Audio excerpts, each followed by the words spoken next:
Well, good morning, everybody. How the heck y'all doing today? What's going on? Well, did a little bit of snow scraping because it snowed more last night, of course. Snow seems like it's been wanting to snow almost every day for the past 3-4 days. We did get a little bit. Scraped the feed alleys out. The bulls are looked after. Both young bulls and old bulls. I did not feed the heifers yet because I haven't been to the cut feed pile yet.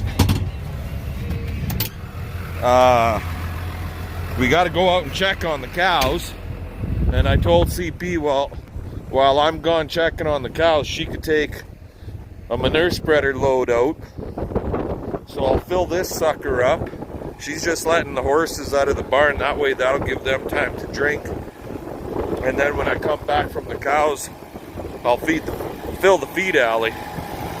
Is the whole idea anyway. Oh! We'll get this pile to hell hauled out of here for starters today.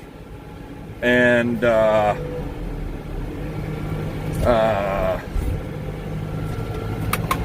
I'm not sure if we'll haul more out than just this pile. We might just move the cows home, finish that, get slabs on that one windbreak, and then move the cattle home. There's lots of different jobs we could be doing here today, that's for sure. And with our jackets, man, I was surprised that there's so many people that are wanting a jacket. And I was even more surprised to find out that so many of them want 2XL size jackets. I'm sorry guys, but when we asked for these jackets and to purchase them and to get our emblems put on them, we were only able to get one 2XL jacket, guys. So price tag on the jackets, so y'all know, is $75 per jacket for that spring fall jacket. And they are supposed to be somewhat waterproof. Whether they are or not, I have no idea. And that'll be the $75 plus shipping, because God knows where the hell we gotta ship it to. It could cost more than $75 alone, right? At this point, we've got 3 for sure sold. So there's only going to be available, and I'm not 100% sure what sizes yet. I'm waiting for them guys to get back on the size, if it's large or extra large or what. But yeah, 3 for sure are sold at this point. So of the 10 jackets, -1 for the giveaway, and probably by the time this video gets posted, I'll know who the winner of the giveaway is. But anyways, so that's 4 of 10, so that means there's only 6 left.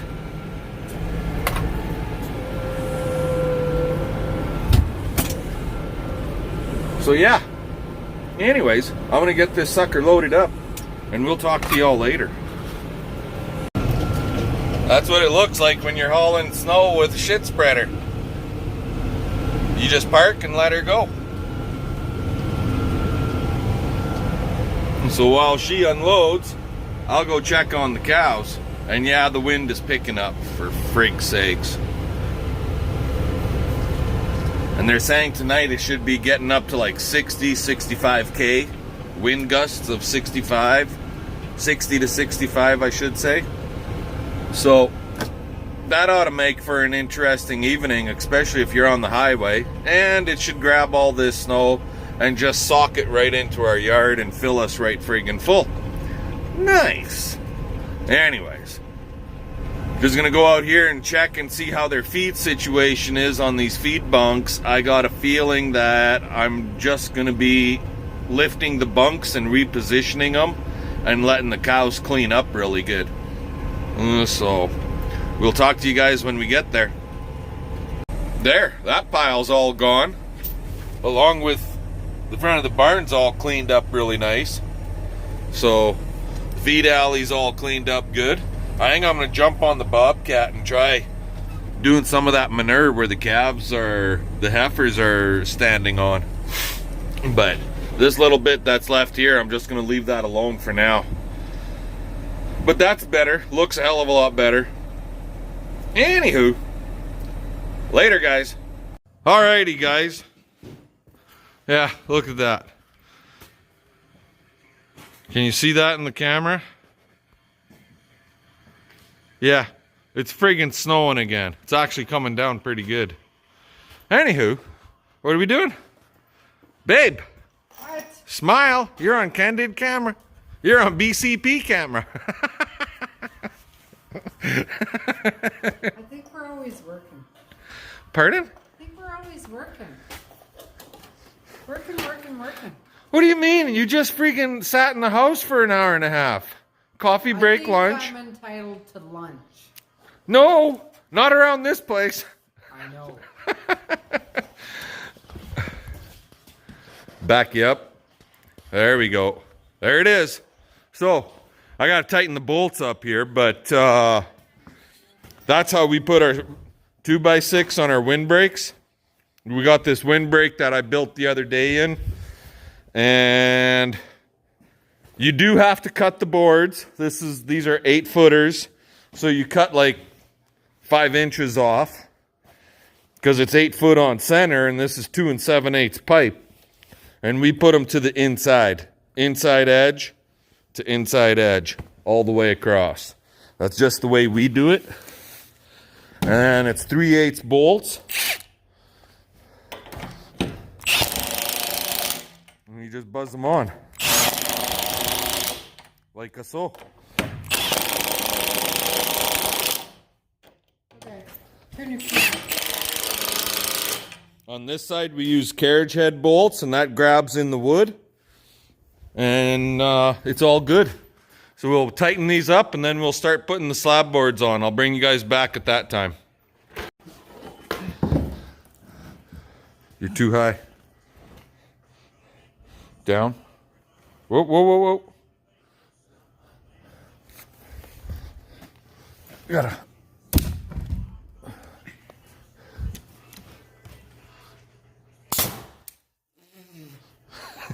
Right down the shirt.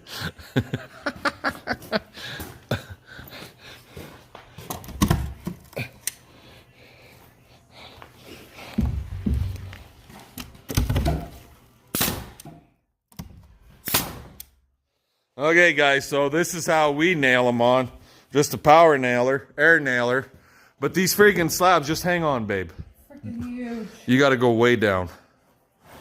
Down, down. A little more. Whoa, whoa, whoa, whoa, whoa, whoa. Too much?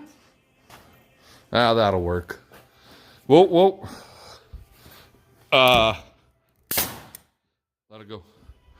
Some of you will recall when I took off and I went and bought 6 lifts of slab boards from way up north, and we had some really shitty road conditions then too.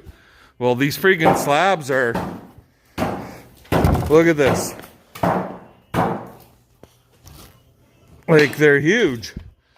So if anybody knows what the size of a Bostish air nail gun, these slabs are like freaking 14, almost 16 inches across. And CP says they're really heavy. And because we bought seconds, yeah, look at that. Yeah. She's snowing. And because we bought seconds, they're not nice, straight, square boards. But that's okay. So we're going to have to cut them off at the top right there where our lift cradle is. You're good there. What the fuck? Let it go. Now generally, if I had nice square boards, I would push to have a good 1.5 to 2 inch gap between every board. But you're gonna have to flip that one upside down. What? Because you're wide at the top and narrow at the bottom. So you gotta flip it over. You want that one then? No, I want the one in your hands, but you gotta flip it over.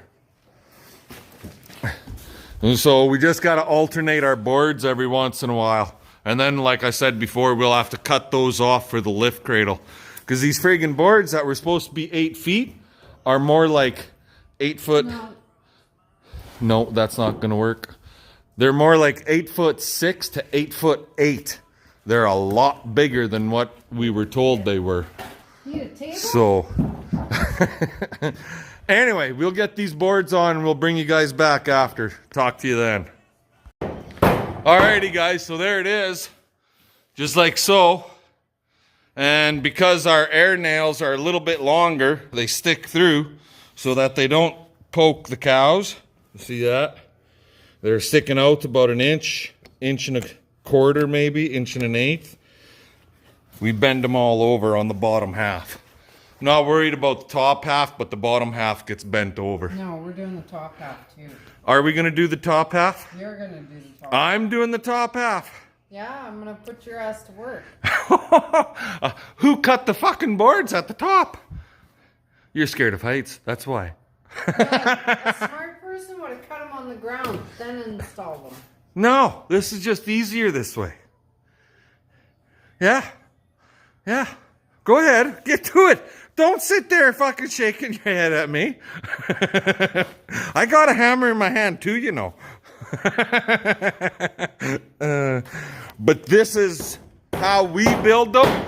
Normally the slabs, when we buy them from the lumber yard, go ahead, babe. They're 8 feet, but these are quite a bit fucking longer. They're nice. So usually what we do is set the slab so it's at the top rail right there. And it might stick above maybe by an inch and stick below by about 4 inches. But in this case, Christ, these are long. Yeah. Anyway, no biggie. I'm going to let you guys go. We'll yammer at you all later. Well, I managed to chew some of that Manure frozen snow and manure and everything out of there where they stand. Made the pile over there. It's hell on wheels for the Bobcat, but I did put more salt down earlier today, and I just came in and managed to get some more of it chewed up. So now it's just to push their feet up and give them their pellets and their grains. And then our evening chores are donezoid. Okay, guys. With that, I'm going to let you all go, and we'll catch you all. We'll see what happens tomorrow. Talk to you guys then. Alrighty, guys. How the hell you all doing today? The wind is starting to pick up here from the south-southwest. Or south. Basically the south. It started off southeasterly and it's starting to shift. Now it's more south and going into the southwesterly. Anyways, yeah, it should be for an interesting night / tomorrow. Supposed to be 60k wind. That ought to fill everything in really good. Just beautiful. What are we doing? Oh, I got empty welding gas tanks, so need to get them into the city. 3 of them we're not renewing the contract. We had 2 acetylene, 2 oxygen, 2 MIG mix, so those are all getting returned, and we're just gonna go with 1 of each now. That's the plan anyways. So yeah, we're save a few bucks and go with that. Instead of running 2 tanks, we'll just run 1 of each. And when we run out, we run out. You just run in and get another tank, right?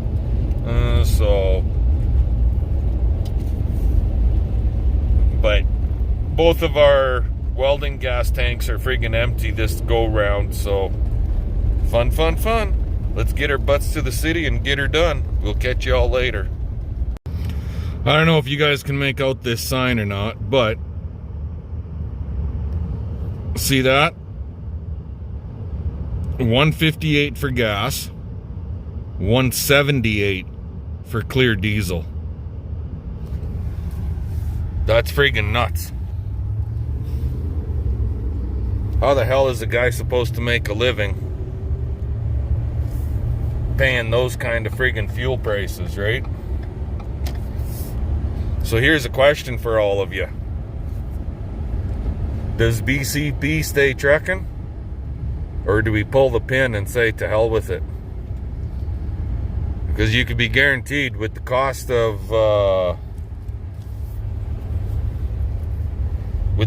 fuel also comes the added cost. Tires have gone up in price, oil has gone up in price, insurance has gone up in price. Sure, I can go back and I can say, well, hey, we had to raise our prices, but is it worth it? You guys let me know what you think. What would you do? Would you pull the pin and call her quits? And in our case, because we got the welding shop, we can do more welding, and we got the farm, we can push harder to make the farm better. Or do we continue to friggin' do a little bit of trucking on the side? You guys let me know. Talk to you later. And oh yeah, just so you all know, that $1.78 a liter and $1.58 a liter, that's per liter. That's not per gallon. Now I know our gallon is a little bit bigger than the US gallon, but we're pushing like freaking over $7 a gallon up here right now, I think is what it would work out to. I haven't done the math, but it would be over $7 a gallon for clear diesel from the Flying J. Fun, fun, fun. Talk to y'all later. Alrighty guys, well, we're back home. There's CP. She's walking home. She's on the cow trail.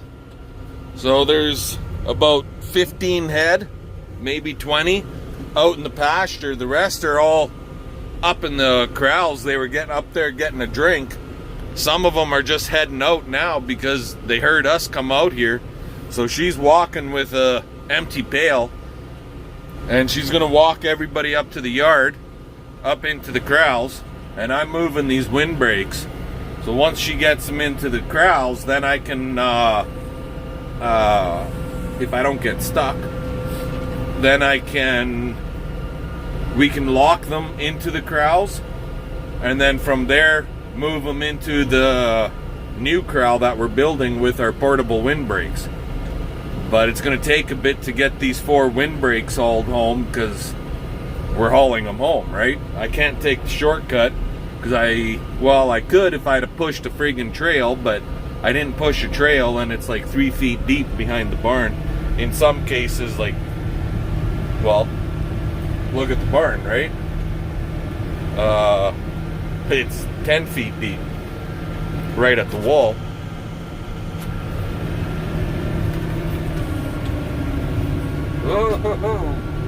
So yeah, you can see the barn wall there. It's snow all the way to the roof and then on the roof even. So yahoo! Fun, fun. Moving portable windbreaks. These are 30 feet. These are older ones. So these were 7'6" up and down, where the one I built the other day, I made it 7 feet. And the whole idea was because the slabs, so they could stick out the top and the bottom by about 3 inches. Well, yeah, well now we made it so that the main frame is 7'6", so the slabs would stick out the top and bottom by 3 inches, but our slabs are friggin' 8'9" and bigger, so they really stick out the top and the bottom. Well, you guys saw that yesterday. Anyways, enough of that. Let's get on with her. Talk to you guys later. Alrighty guys, well, I finally got the corral set up. When I grabbed the last windbreak out of the friggin' frozen manure there. Now keep in mind, these windbreaks have been moved a lot over the last 8-10 years. And they've been hit, and they've been hammered, and they've been put to the test. They've been froze into the ground more times than not. And I've never been kind to them as far as chipping them out of the frozen ground. I just friggin' hit them with the front end loader good and fucking hard and rip them out of the ground. Well, I broke another friggin' base off. Operator misuse. That's what I call it. Got it welded up and the corral is built. And we're friggin' getting hammered here again now. The whole province is supposed to be getting hammered here with snow tonight and tomorrow. And 60, well, my neighbor phoned me and my neighbor told me we could get up to 70 to 80k wind. Well, with that friggin' 10 inches, 12 inches, whatever the hell we had of snow that we've had, that could make for one fuck of a storm. So what am I doing now? Okay, well, now I got a bale on here, and like 40 fucking cows are still out in the pasture here. They came up, they were in the corral, and then they went and they fucked off. We even opened the panel up so that they could come into the alley and eat cut feed right in the alley where the heifers are. Nope. They buggered off. They came all the way back out here. Well, now we have no windbreaks out here. No wind protection outside of snow that's been piled up. So I'm hoping that they'll follow me home with this bale on the front end loader. That's what I'm hoping. Anyway, I'll let you know how things turn out. We'll talk to you later. We're getting them, guys. We're getting them. Slowly but surely, we're getting them.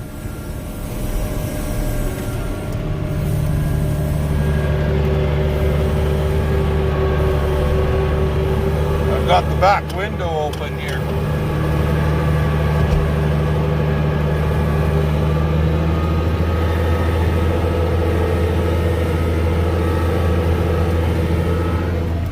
But they're coming now. Got them all coming, actually.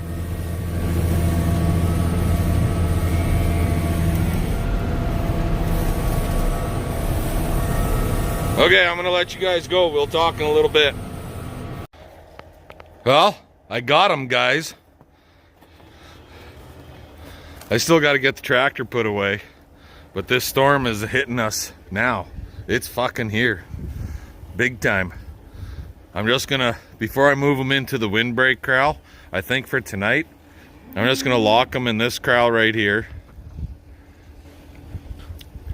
This is the corral, what we call our calving corral. This is our, we should be calling it our, I don't know, replacement bull corral or fucking sick pen, or I don't know. But we call it our calving corral because that's generally where we used to calve all the cows, was right there. And they have access to the barn. So yeah, there's a little bit of snow back there, but no big deal. And the fucking birds and pigeons in here are unbelievable. But this will give the girls a little bit of shelter for tonight from the storm if they want to come in here. And every one of them cows has been in this barn at least 2 times. So they know what the barn is. Anyway, I got them up with a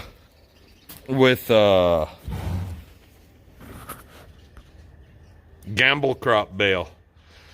They just went crazy for it and they followed me up, and then when they got to the yard, a couple of them thought, oh shit, we're getting locked up, we're gonna turn around. So literally a couple of them, 2 of them, Well, all it takes is one cow to bugger off out of the corral, and you could lose the whole fucking herd. But I got lucky. I was able to get around those 2 cows, turn them back, chase them in, and yahoo, got her done. Anyway, give us the old thumbs up, comment, subscribe, share the videos. By all means, share, share, share. And anybody that's been watching the videos that ain't a subscriber yet, get on board and subscribe. And fun, fun, fun. Let's get her done. We'll catch y'all later.